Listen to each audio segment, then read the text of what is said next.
और सभा में भद्र आचरण करें।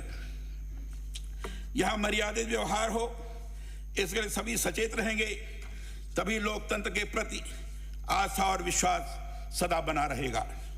बहुत सारी बातें, मेरे अपने संसदीय अनुभव भी इतने हैं कि अगर उन्हें ही ये सुनाने लगे तो समय का पता ही नहीं चलेगा।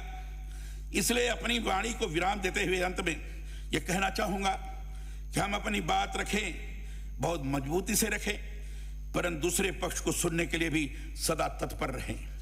महात्मा गांधी ने 31 मई 1942 के हरिजन में लिखा था, अगर हम दूसरे पक्ष की बात सुनने के लिए तैयार नहीं हैं तो लोकतंत्र का विकास संभव नहीं हो सकता।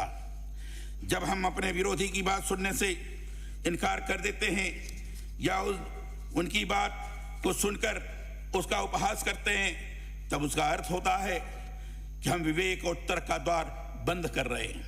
महात्मा गांधी के इस कहे के आलोक में ही कहना चाहूंगा कि हम अपने मत के प्रति आग्रह रखें, परंतु दूसरे पक्ष के प्रति भी किसी तरह का पूर्वाग्रह नहीं पालें। सदन में संवैधानिक मूल्यों, नियम कानूनों के साथ उदात्त जीवन मूल्यों और आदर्श की पालना करेंगे, तभी निरंतर सम्मान और प्यार की अपेक्षा हम कर सकते हैं। भारत विश्व का सबसे बड़ा लोकतंत्र ही नहीं है, वसुधैव कुटुंबकम की सोच के साथ संसार को अपना परिवार मानते मनोभाव की महान संस्कृति से जुड़ा हुआ है। इकबाल ने अपनी शायरी तराना ये हिंद में इसीलिए तो कहा है, यूनानो मिश्रो रोमा सब मिट गए जहां से, अब तक मगर है बाकी नामों निशा हमारा, कुछ बात है कि हस्ती मिटती नहीं हमारी। आइए हम राष्ट्र के प्रति समर्पित होकर देश की लोकतांत्रिक संस्थाओं को मजबूत करने के लिए कार्य करें। हम हमारे विधायी कार्य स्थलों को लोकतंत्र के मंदिर के रूप में पूजते हुए उनसे जुड़े आदर्श स्थापित करें। उनके जरिए हम राष्ट्र और जनमन के विकास के लिए कार्य करें। सम्माननीय राष्ट्रपति महोदया का एक बार फिर यहाँ अभिनंदन और स्वागत है। आपने मुझे यहाँ स्मरण किया, मुझे अपनी विचार व्यक्त करने का अवसर प्रदान किया। इसके प्रति अत्यधिक आभार व्यक्त करते हुए आप सब लोगों का पुनः अभिनंदन करते हुए अपनी वाणी को विराम देता हूं। बहुत बहुत धन्यवाद। जय हिंद। माननीय राज्यपाल महोदय का आभार। जिस गौरवान्वित पल का इंतजार था, अब मैं आदर के साथ भारत के माननीय राष्ट्रपति महोदया से राजस्थान विधानसभा के इस सदन को संबोधित कर अनुग्रहित करने के लिए विनम्र अनुरोध है। माननीय राष्ट्रपति महोदया।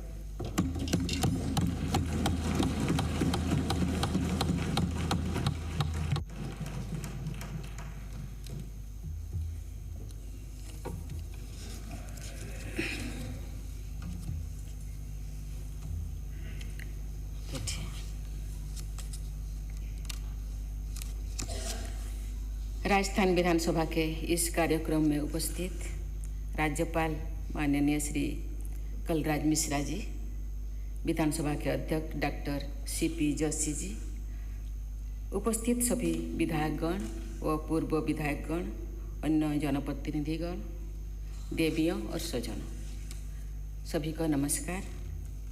माणो, सम्मानो और बलिदान सुरज्ञ राजस्थान की धोरारी धरतीरा निवासियों ना घनी शुभकामनाएं।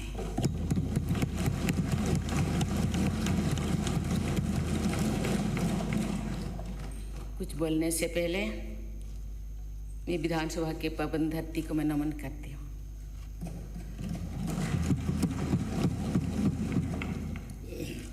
उन्नीस 1952 में राजस्थान विधानसभा का गठन हुआ।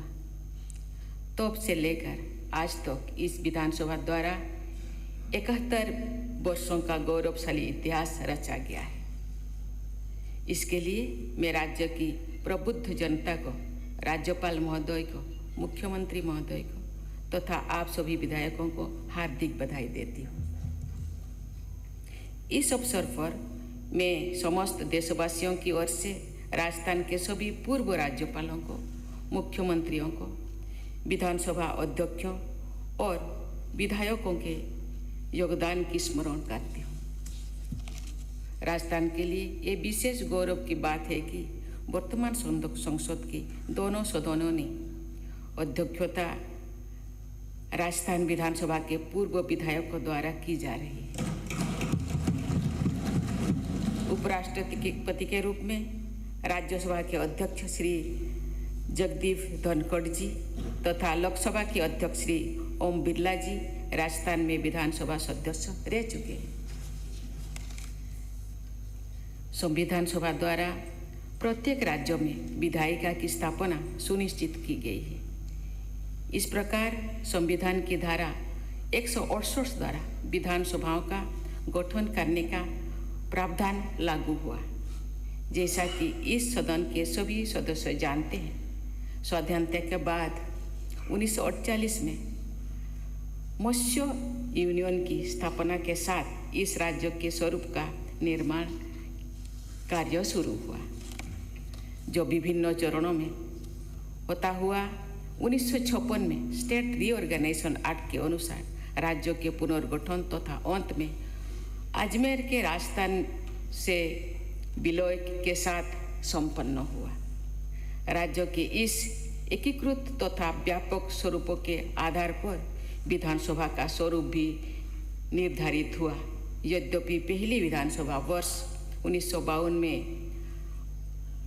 अस्तित्व में थी, सभी सामाजिक वर्गों तथा भौगोलिक क्षेत्रों के विधायकों की उपस्थिति के कारण ये विधानसभा राजस्थान के विविधता का सुंदर प्रतिबिंब प्रस्तुत करती है।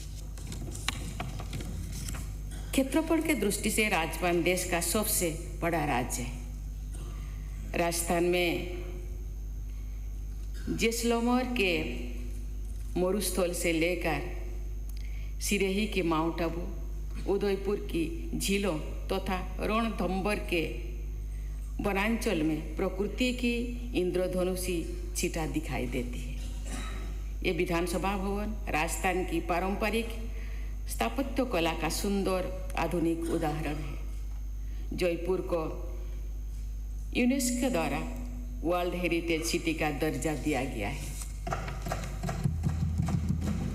विशेषज्ञों का कहना है कि जयपुर नगर की निर्माण योजना वैदिक स्थापत्य कला पर आधारित है, जिसमें अन्य शैलियों का भी सुंदर समावेश किया गया है। राजस्थान के शिल्पकार और कारीगर बेजोड़ निर्माण कार्य और हैंडीक्राफ्ट के लिए जाने जाते हैं। राष्ट्रपति भवन की गणना विश्व के सबसे प्रभावशाली भवनों में की जाती है। मैं आपके साथ ये साझा करना चाहती हूँ कि राष्ट्रपति भवन के निर्माण में लगे अधिकांश पत्थर राजस्थान से ही गए थे। राष्ट्रपति भवन के सुंदर निर्माण में राजस्थान के अनेक कारीगरों का परिश्रम और कौशल शामिल है। जयपुर कलम राष्ट्रपति भवन के प्रांगण की शोभा बढ़ाता है। इस तरह जयपुर कलम के माध्यम से राजस्थान की छवि राष्ट्रपति भवन में आने वाली प्रत्येक व्यक्तियों तथा वहाँ रहने वाले कार्य करने वाले सभी लोगों के मनोमस्तिष्क में बनी रहती है। अतिथि को देवता समझने की भारतीय भावना का बहुत अच्छा उदाहरण राजस्थान के स्नेही लोग प्रस्तुत करते हैं। राजस्थान में लोकप्रिय गीत पधारो हमारे देश में अभिव्यक्ति अतिथि सत्कार को भावना को यहाँ के लोगों ने अपने व्यवहार में भी ढाला है। राजस्थान के लोगों के मधुर व्यवहार और प्रकृति तथा कलाकृतियों के मनमोहक आकर्षण के कारण देश विदेश के लोग यहाँ बार बार आना चाहते हैं।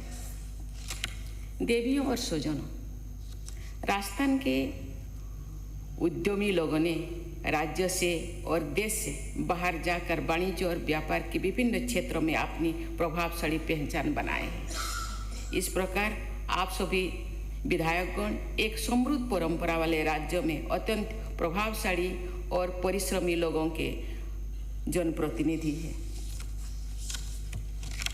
सभ्यता और संस्कृति के हर आयामों में राजस्थान की परंपरा बहुत मजबूती रही है। आज से लगभग 1500 वर्ष पहले राजस्थान के क्षेत्रों में ही संस्कृत के महाकवि माघ ने शिशुपाल बद्ध नामक श्रेष्ठ महाकाव्यों की रचना की थी। उनके काव्यों की तुलना महाकवि कालिदास के काव्यों से की जाती है। हिंदी का प्रथम कवि होने का गौरव राजस्थान के चंद बरहाई को जाता है। उनके द्वारा बरदाई के जाता है। उनके द्वारा लिखित पृथ्वीराज रासो को हिंदी भाषा का पहला काव्य माना जाता है। राजस्थान की मीराबाई ने भक्ति साहित्य को अमूल्य योगदान दिया है। महानता तथा लोकतांत्रिक भावनाओं पर आधारित राज्य व्यवस्था राजस्थान की भावभूमि में प्राचीन काल से ही विद्यमान रही है। महाभारत में आदिवासी समुदायों के ऐसे गणतंत्रों का उल्लेख मिलता है जो 5वीं शताब्दी तक अस्तित्व में रहे थे। ऐसे गणतंत्रों में राजस्थान के उत्तरी क्षेत्रों में स्थापित यौधेय जनजाति का गणतंत्र सर्वाधिक प्रसिद्ध है। स्वाभिमान के लिए संग्राम करने की भावना राजस्थान की धरती के लोगों में कूट कूट कर भरी हुई है। यही भावना राजस्थान के गौरवशाली इतिहास का आधार रही है। यहाँ के बारे में वीरों ने, योद्धाओं ने जिन राजाओं के नेतृत्व में धरती को अपने रक्त से लाल कर दिया, वे राजा भी अपने लोगों से अथाह प्रेम करते थे। पृथ्वीराज चौहान, राणा सांगा और राणा प्रताप, महाराजा राणा प्रताप जैसे वीरों और अनेक सेनानियों का शौर्य भारत की वीर गाथाओं के स्वर्णिम अध्याय है। चित्तौड़ का विजय स्तंभ राष्ट्रीय गौरव का एक जीवंत प्रतीक है। महाराणा प्रताप के साथ कंधे से कंधा मिलाकर युद्ध करने वाले वनवासी वीर योद्धा राणा पुंजा भील के अमर बलिदान की कहानी मेघवाड़ का बच्चा जानता है। वीर बालक दूधा भील ने महाराणा प्रताप के आदर्शों का अनुसरण करते हुए अपने प्राण समर्पित कर दिया था। जो जनजाति समुदाय के लोगों को एकता के सूत्रों में बांधने के लिए मोतीलाल तेजवान ने एक ही आंदोलन चलाया था, जिसका उद्देश्य एकजुट होकर शोषण के खिलाफ संघर्ष करना था। शिक्षित समाज के समावेशी शिक्षा के प्रति संवेदनशील बनाने के संघर्ष में अपने प्राणों की आहुति देने वाली डंगरपुर की बीरवाला कालीबाई के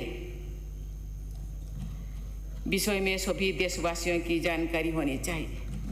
समाज सुधारक और महान स्वाधीनता सेनानी गोविंद गुरुजी के असंख्य देश प्रेमी अनुयायी मानगढ़ नरसंहार में वीर गति को प्राप्त हुआ। राजस्थान सहित देश के अनेक क्षेत्रों में गोविंद गुरुजी का प्रभाव था। मुझे प्रसन्नता है कि आज़ादी का अमृत महोत्सव के उपलब्धि में हो रहे कार्य के माध्यम से देशवासियों को मानगढ़ धाम की गौरव गाथा के बारे में अवगत कराया जा रहा है।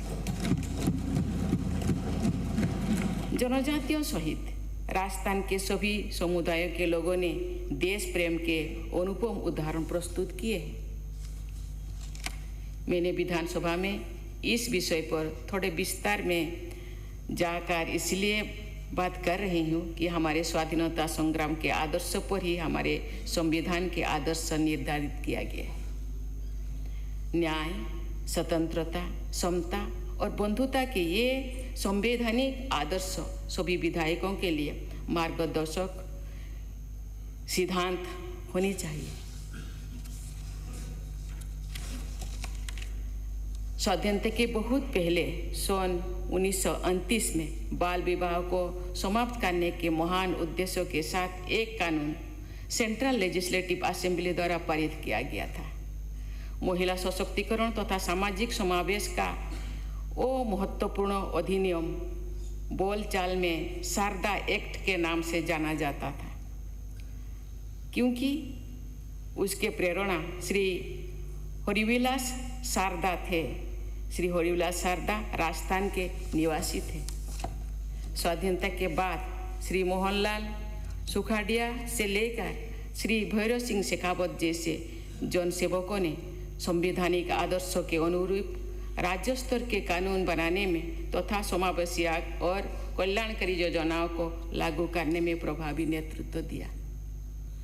समावेशी विकास और जनहित में कार्य करने की इस परंपरा में मजबूत बनाना सभी विधायकों का कर्तव्य है। मैं अपने वाणी को विराम देने से पहले मैं सभी माननीयों को कहना चाहती हूँ, माननीय हम सब कितने भाग्यशाली हैं।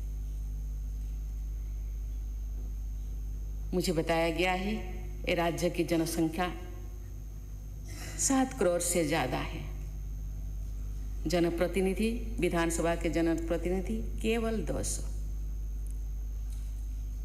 माननीयों को जनता ने जनप्रतिनिधि रूप में इस विधानसभा को भेजते हैं।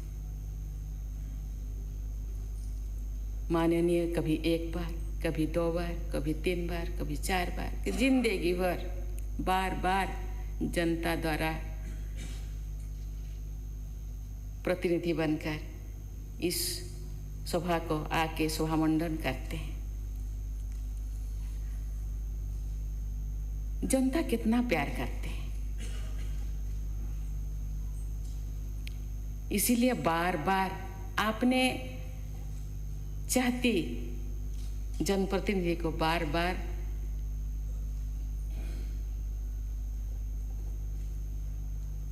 इस विधानसभा को चुन के भेजते हैं। कभी कभी इतने प्रभावित होते हैं अपने नेता या अपने प्रतिनिधि का हर चीज को फॉलो करते हैं। कभी हेयर स्टाइल, उनके चाल चलन, चेहरा, उनके ड्रेस, कभी कभी ऐसे मैंने देखी जनता को कभी हाथ में बंधे हुए कलाई के कलर का एक धागा को भी वो फॉलो करते हैं। कितने प्यार करते हैं। आशा करते हैं जिस चीज को माननीय विधायक के अध्यक्षों ने यहाँ जिक्र करते थे कि आज़ादी, प्रियम्बल का कुछ पंक्तियाँ, आज़ादी बोलने का, आज़ादी सामाजिक आज़ादी, आर्थिक आज़ादी, शिक्षा लेने की आज़ादी, ये आज़ादी का दायित्व जनसाधारण ने अपने जनप्रतिनिधि को दिए। ये युग एक कंप्यूटर युग है। ये युग मॉडर्न टेक्नोलॉजी से चलता है। एक युग था जब जनप्रतिनिधि विधानसभा में क्या बोलते हैं, कभी कभी अपने पेपरों में वो देखते हैं, कभी कभी पेपर भी उनके तक पहुंचता नहीं था। लेकिन आज घर घर तक यहाँ क्या चल रहा है, मेरे जनप्रतिनिधि जनता के लिए, मेरे परिवार के लिए, मेरे समाज के लिए, मेरे देश के लिए, मेरे राज्य के लिए, महिलाओं के लिए, युवाओं के लिए क्या करते और देखते हैं, समझते हैं। इसीलिए मैं सभी जनप्रतिनिधियों को गुजारिश करना चाहती हूँ, चाल चलन के साथ साथ आचार विचार को जनता की दिशा में, जनता के लिए, जनता के द्वारा क्यों हम आए हैं, इसलिए जनता के देर लिए सोचना चाहिए। और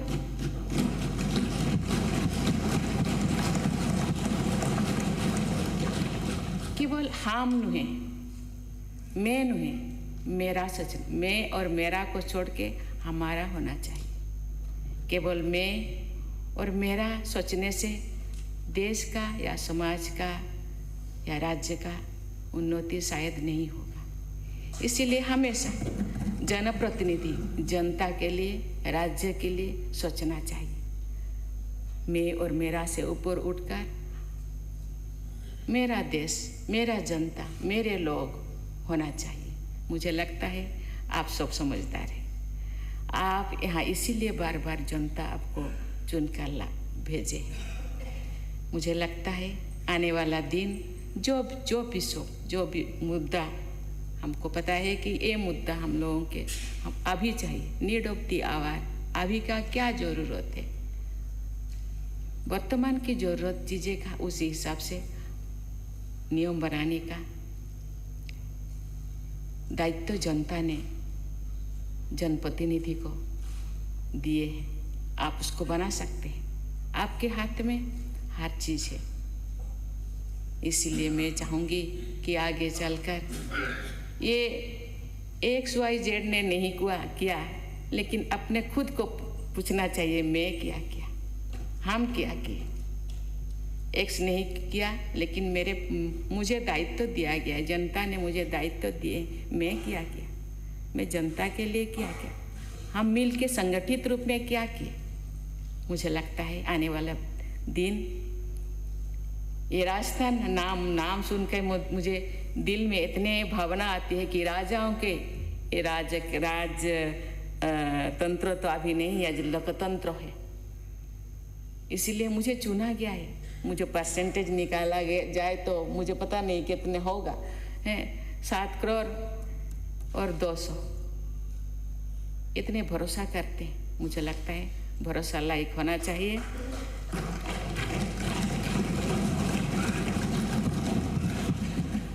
मैं राजस्थान के समग्र विकास तथा राज्य के सभी निवासियों के स्वर्णिम भविष्य की मंगल कामना करती हूँ।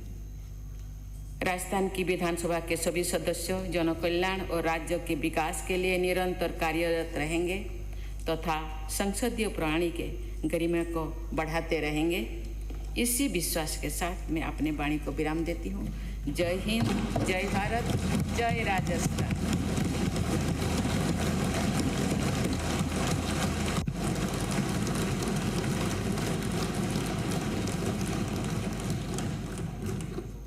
माननीय राष्ट्रपति महोदय का जय हिंद, जय भारत, जय राजस्थान, इन शब्दों के साथ राष्ट्रपति द्रौपदी मुर्मू ने अपना संबोधन समाप्त किया। लेकिन सबसे खास जो बात यहाँ पर रही उनके संबोधन की, वो रही जिस तरीके से उन्होंने आगाज़ किया राजस्थानी भाषा में।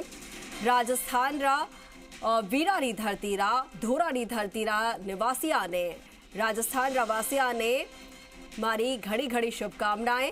इन वाक्यों के साथ राष्ट्रपति द्रौपदी मुर्मू ने अपने संबोधन की शुरुआत की थी। और राजस्थान वासियों के लिए आज धोरारी धरती रा, वीरारी धरती रा वासिया रे वास्ते आज जो संबोधन है वो घड़ो ही खास रहो है और बेहद ख़ास आज का दिन, क्योंकि ये जो शब्द है राजस्थानी भाषा में, जब राजस्थानी लोगों ने, राजस्थान की जनता ने सुना होगा, अपने आप को बेहद गौरवान्वित महसूस किया होगा। इसके साथ ही किस तरीके से उन्होंने विश्वास राजस्थान की जनता ने चुनकर जनप्रतिनिधियों को विधानसभा में भेजा है, उन 200 जनप्रतिनिधियों पर विश्वास जिस तरीके से राष्ट्रपति ने जताया है। उन्होंने कहा कि 7 करोड़ से ज़्यादा की जनता आप पर इतना विश्वास करती है कि आपको चुनकर, आपको पसंद करके हर बार वो यहाँ पर भेजती है ताकि आप उनकी आवाज़ उठा सके, आप उनके हित में काम कर सके। तो इस विश्वास के साथ राजस्थान का जो विकास है वो निरंतर आगे बढ़ता रहेगा, राजस्थान और फलता फूलता रहेगा। इस विश्वास के साथ उन्होंने उम्मीद जताई है राजस्थान के जनप्रतिनिधियों के साथ ही प्रदेश के लोगों को उन्होंने शुभकामनाएं दी और जय भीम, जय भारत, जय राजस्थान के साथ उन्होंने अपना संबोधन जो है वो यहाँ पर समाप्त किया। साथ ही उन्होंने आशा की है, कहा कि आशा करते हैं कि जिस चीज़ को स्पीकर ने यहाँ पर जिक्र किया, जिन जिन बातों का जिक्र किया, जिस तरीके से विधायिका की कार्यप्रणाली जो है वो चलनी चाहिए, उसको लेकर उन्होंने उम्मीद यहाँ पर जताई है।